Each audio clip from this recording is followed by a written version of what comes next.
In 2021, I suggested that Apple should cancel the Apple TV, and over the last 18 months, I've realised that was utterly stupid.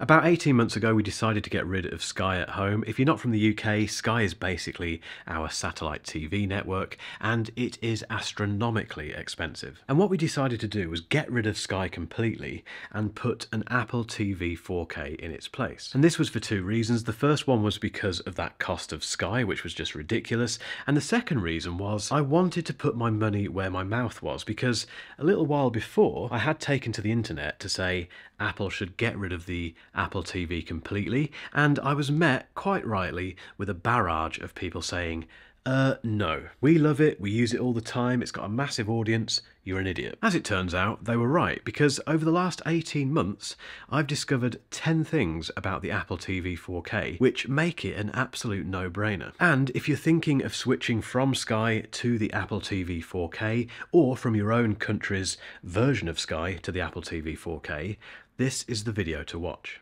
I do want to very quickly talk about this setup that I've got here, because I've had a bit of a change around in the studio, and I have this kind of mini living room thing going on now with one beanbag just for yours truly. But lack of friends and people aside, this is a brilliant way to show off the Apple TV 4K. And at the heart of this setup, we have the Hisense U8K, which is a mini LED 65-inch TV. I reviewed this recently, and I'll leave a link above so you can check that out if you want to, but it is a fantastic option if you don't want to spend a huge amount of money on an OLED TV. When it comes to sound, I'm a massive Kef fan, and Kef were lovely enough to send me these LSX2 speakers, and they are lovely. I think they look fantastic, particularly in this green colour. You can get different shades if you want to, but they're very premium feeling, very premium looking. They are built like tanks, which is what you expect from Kef stuff, and they outperform their size massively. The specs are really impressive. So they've got a UniQ driver array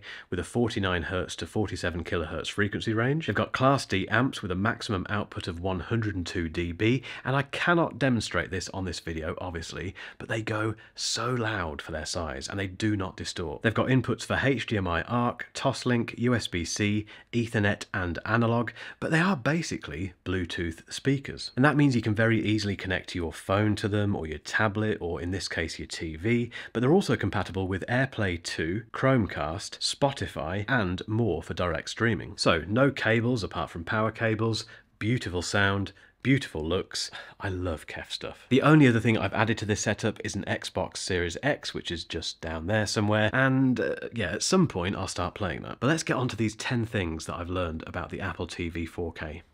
So the first thing I learned is that the one big thing I was worried about in terms of getting rid of Sky wasn't a problem. And that was losing the TV guide, because as expensive as Sky TV is, the TV guide is really good. Their software is fantastic, and the thought of not having access to that was quite scary. But what I didn't take into account is the fact that TV OS has a feature called Up Next, which basically gives you, as the name suggests, the latest episodes of the stuff you're watching. So if you or your other half has been watching Married at First Sight, I don't watch, but if someone else in your household has been watching that, and that was the last thing they watched, and there's a new episode available, that is at the start of the list. And then after that, you might have the F1 from the weekend, and then Home and Away, etc, etc. It's nowhere near as functional or as detailed as the TV guide that you get on things like Sky, but it just gets you to where you need to be immediately. And that brings me on to number 2, which is without the TV guide,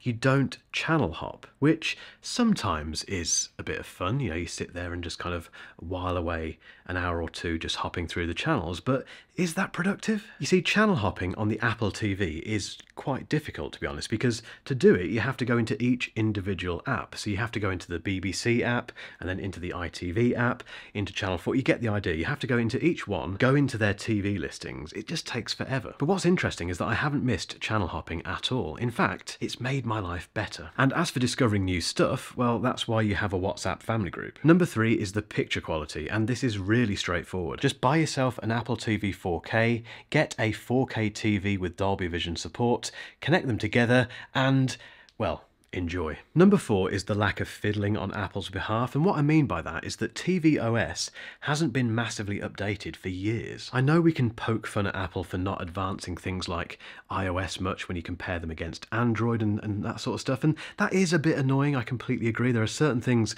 I would love them to do with the iPhone and with the iPad, but with the TV, you don't need to. Once it's working, just leave it. If you fiddle with this kind of thing too much, it just becomes harder to use, and your family has to relearn how to use the TV. My girlfriend, who hasn't got any interest in technology whatsoever, picked up the Apple TV and started using it immediately. Number 5 is the audio quality, and if you've got a surround sound system at home and you plug the Apple TV 4K into it, be prepared for absolute joy when it comes to the audio. It supports all of the codecs that matter, but the most impressive thing for me has been Apple Music, because there are so many tracks in that library that are recorded in surround sound, and you can hear them properly on a 5.1 mix with the Apple TV 4K. And if you don't have a surround sound system, but you do have a pair of AirPods Max or a pair of AirPods Pro, just stick them in or stick them on and you get the exact same experience pretty much with spatial audio and Dolby Atmos support. It is utterly mind-blowing. Number 6 is the remote, and the Apple TV remote has had quite a challenging history, as we know, which we won't go into. It's not fair. We've all laughed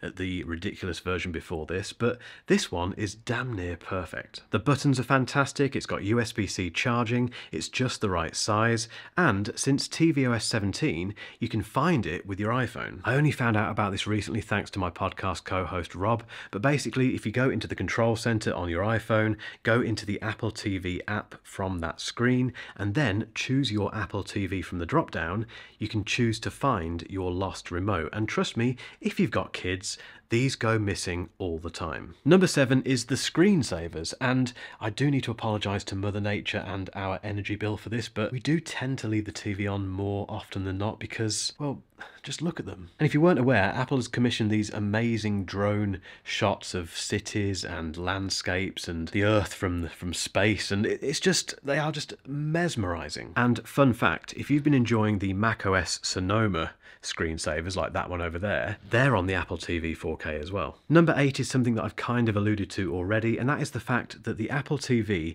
has been taken up so easily in our household. And yes, it's only me and my girlfriend and our 18-month-old son, but even he is starting to work out how to use it. It's so straightforward. And this comes from that aforementioned lack of fiddling on Apple's behalf, and also the fact that tvOS itself is just very intuitive. You know, they've stuck with this setup of icons because we get this. We've had this on our iPhones for years, and no matter what you think about Apple and their lack of innovation with this sort of stuff, it just works. And I think tvOSs tend to get it really, really wrong. They're buggy, they're slow, they're hard to navigate, and this really is the key to the living room, which is a hallowed turf. It's something that all these tech companies want, and I think Apple has it. Number 9 is the Apple TV Plus content. When this first started a few years ago, there wasn't much stuff on there, obviously, because they had to build up their library, but boy, are they piling resources into this. Ted Lasso, Hijack, The Morning Show, Slow Horses, Severance, that's just some of the stuff we've watched, and there's a massive list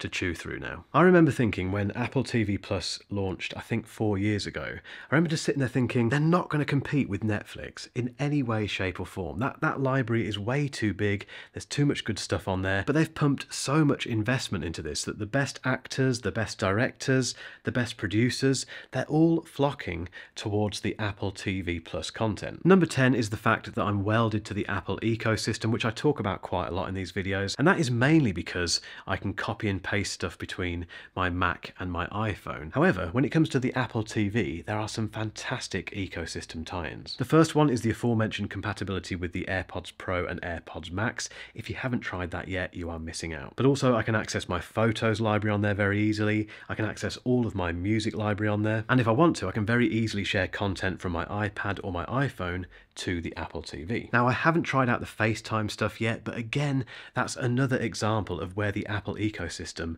really sings. And equally, if you're really into your HomeKit stuff, which at the minute I'm not, but I'm planning on doing something in this studio fairly soon, the missing piece of the jigsaw if you haven't got it already, is the Apple TV 4K. A lot of the people who called me an idiot when I said that Apple should cancel the Apple TV pointed out that for them it was the hub of their home, the hub of their digital presence, and I can kind of see why. And if you sit in that camp, I'd love to know how you're using the Apple TV in your home, because I'm inspired now. I want to make more use of this thing, both at home and in this studio. So get involved below, and if you want to check out my full review of the Hisense U8K, keep watching for a link.